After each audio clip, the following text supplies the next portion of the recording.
যারা আপনাকে দেখি লাউ চাষ করবে তাদের উদ্দেশ্যে আপনার কি মতামত? না, আমার কথা হলো কৃষিটা একটা লাভজনক ফসল। বাংলাদেশে কৃষক বাঁচলে জনগণ বাঁচবে, এটাই আমাদের কথা। আমাদের কথা হলো যে লাউ লাগান বা যে কোনো ফসল করেন, ধৈর্য ধারণ করতে হবে। বৃষ্টি এই বছর অনেক ফলন কমে গেছে, তারপরেও দেখেন আমার ক্ষেতের মধ্যে ইনশাল্লাহ লাউয়ের ফলন অত্যন্ত, কারণ এটা বুঝে শুনে করতে হবে। আর লাউ একটা লাভজনক ফসল। আমরা 3G কাটিং করে দিব, এটা যদি বুঝে কেউ তাইলে আর কোনো সমস্যা নাই। আর এটার মধ্যে ওষুধের তেমন একটা দরকার নাই। 3G কাটিংটা কি মূলত? 3G কাটিংটা হচ্ছে আমরা যখন সারাটা আলিটা বপন করব, 12টা পাতা হওয়ার পরে আমরা মাথাটা ছিঁড়ে দিব। আচ্ছা, তারপরে হইছে 8 পাতা যখন হবে তখন আমরা এর মাথাটা ছিঁড়ে দিব ডুগার।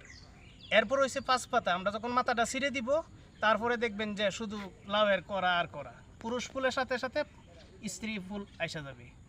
আমি আবার এই যে এই টাইমে আসছি, এখন আমি ফুল কতটুক দূর দূর গ্যাপ দিয়ে লাউ চারা লাগাতে হয়? চারাটা থইলে সবচেয়ে সুন্দর হয়। সবচেয়ে কানি খেতে কতটি চারা লাগাবে?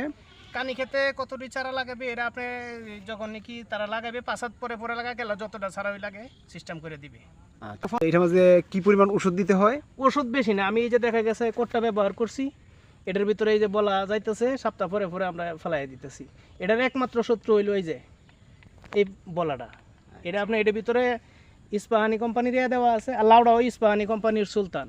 আচ্ছা আচ্ছা, এটা আপনার এই একটা সিস্টেম, একটা সুন্দর একটা কালার ধরে। এই যে লাউ এই যে এইখানে বড় হয়ে গেছে, এখন আমরা একদিন পরে পরে লাউ কর্তন করছি। আমরা স্টিকার ব্যবহার করছি, এই স্টিকারের মধ্যে দেখেন ফুকা সব বাজে যাইতেছে।